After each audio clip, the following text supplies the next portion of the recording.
విరవబడిన తర్వాత నలగొట్టబడుట అన్న దానికి అర్థం చెప్తున్నాను, ఆలోచించాలి. కొట్టిందా తీసుకెళ్ళి పొయ్యిలో పెడతాం. పొయ్యిలో పెడితే ఏమొస్తుంది?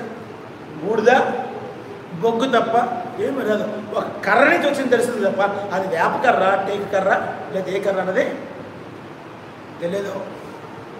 ఒక పాపి మనస్సు విరవబడుతుంట కదా, నలగొట్టబడుటకు నీవు అప్పగించుకుంటే ఆ విధంగా దేవుడు నలగొడతాడు. ఏ విధంగా? పోలిక లేని విధంగా.